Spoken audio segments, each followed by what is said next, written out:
Okay, welcome to your last lesson of Module 5. Here is Lesson 3. We are going to look at practical strategies for training your end range strength. So now you've learned why training at deep range build long-term flexibility, how PNF, PELs, RELs, PALs, RALs, CARs, and ENG enhance your active flexibility, and the role of eccentric training in improving control and range. Woof! You have been learning a lot in the past 5 modules. Now we're going to look at all these concepts and apply them in a structured training approach to build strong and sustainable flexibility. So this is now where we're discussing if you're not too sure how to structure your end range strength training into your routine, if you can get into your splits but can't hold them very long, and if you want to improve your active flexibility for your aerial practice.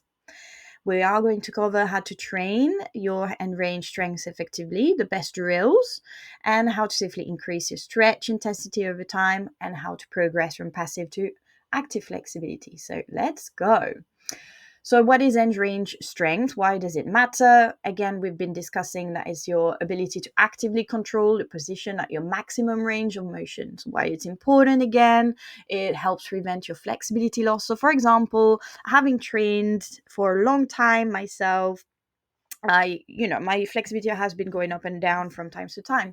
But when I start practicing my flexibility regularly, it comes back very, very fast. So I've also, if you don't know me, I've had 5 surgeries on my legs, and I'm prone to knee dislocations because I have dysplasia in my knee. I have irregularities in my hips, and I do have some hypermobility. So this is why I've learned a lot about these techniques, because this has really helped me prevent any injuries as well. So this way I have had a lot less overstretching injuries since I've been practicing functional range conditioning systems in my flexibility practice.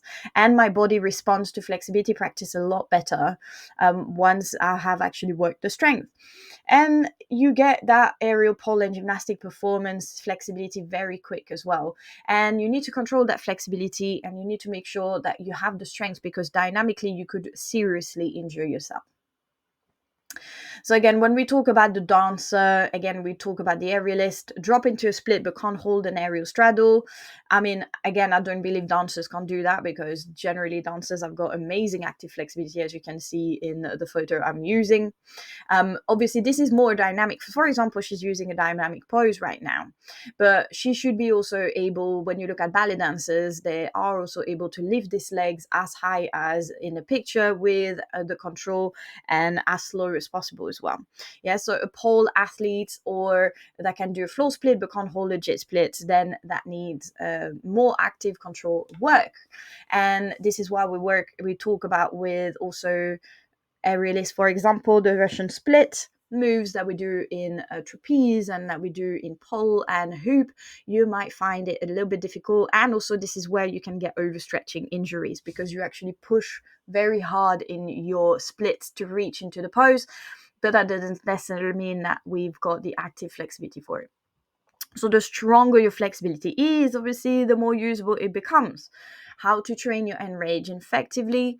You first need to start and move slowly and with control. We don't need to rush it.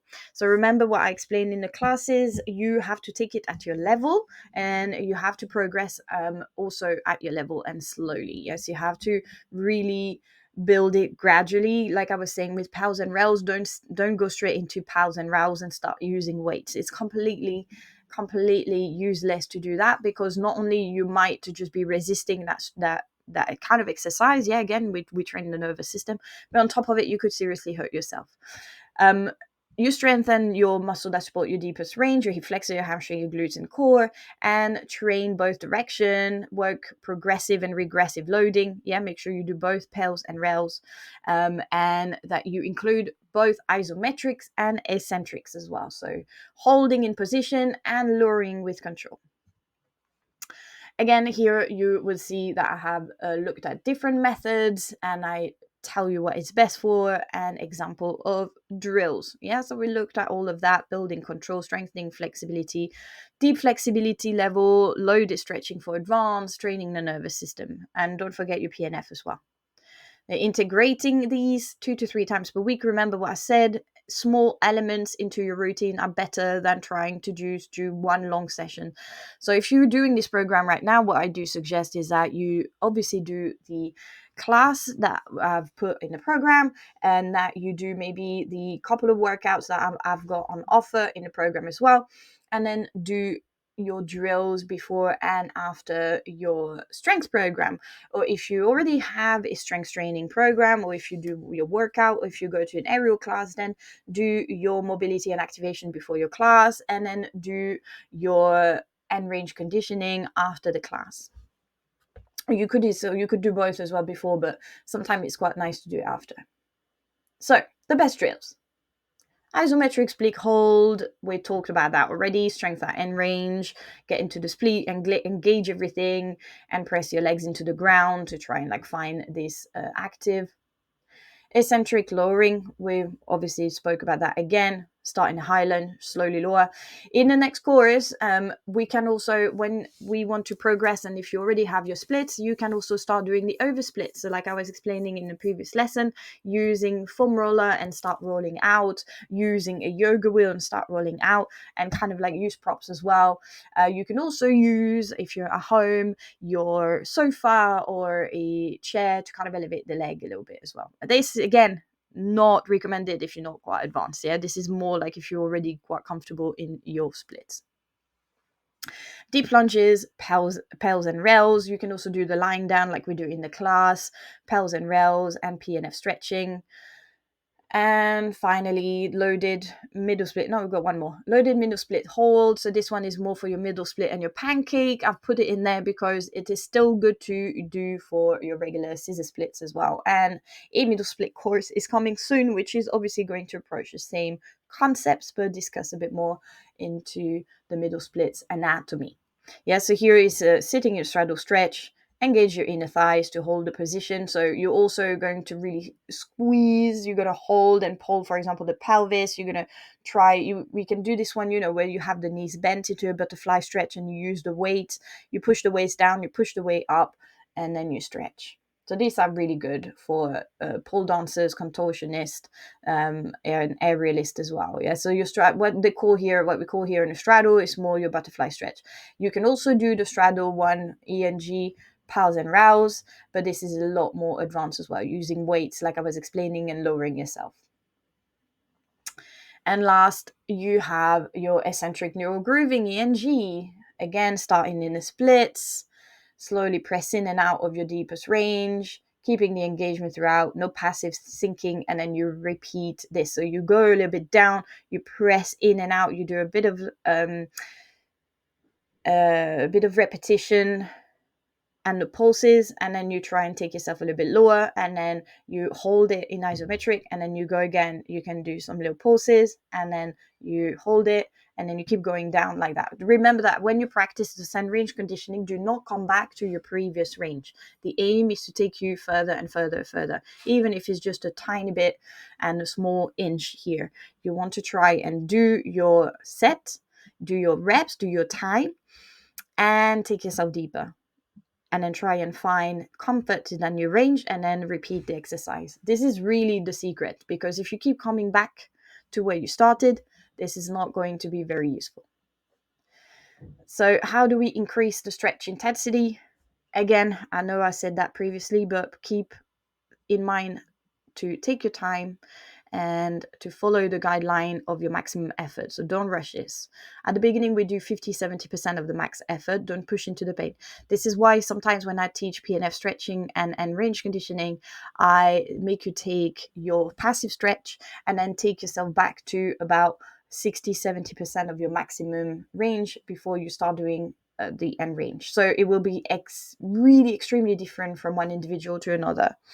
And then slowly you're going to start increasing the hold time. You're going to start increasing the range. You're going to try and master 30 seconds hold, which is a little bit difficult because in a class of 45 minutes, like you will see online, it's a little bit difficult to give you enough exercises and make you last 30 seconds.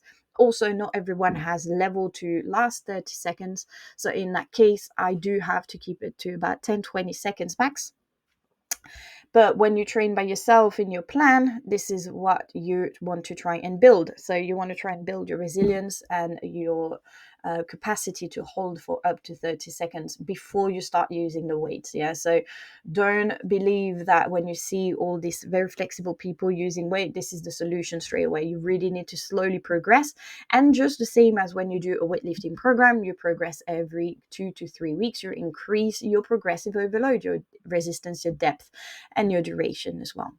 Your cycle intensity as well, try to alternate between your heavy strength training and your recovery based flexibility days, because I can tell you otherwise you're going to quickly feel burnt out and you're going to feel like overtrained. Remember that end range conditioning, ENG, all these techniques that we've discussed in this module can be extremely taxing on your nervous system, even the conditioning at the beginning. Yeah, so the more you do that, 45 minutes can feel quite taxing on the body.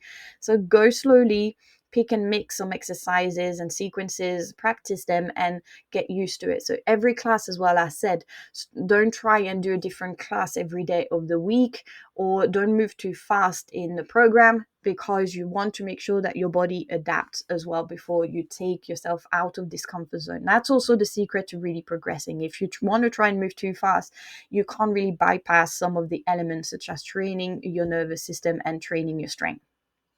And if your range is decreasing, that means you are overdoing it. If you don't see any progress, that means that you are trying to do it too quickly. So how do we progress from passive to active flexibility? You would start with passive hold. You're going to start adding isometric engagement, then using pels and rails, train your eccentric control. Once you get a good mastering of this, you're going to start integrating pals and rails with loaded flexibility, and you're going to ensure that you also master your ENG techniques to reprogram your nervous system. So this is quite an important part of you understanding this, because this is what is going to make you transform your flexibility practice seriously into serious progress. But you have to respect the process. You have to respect the process.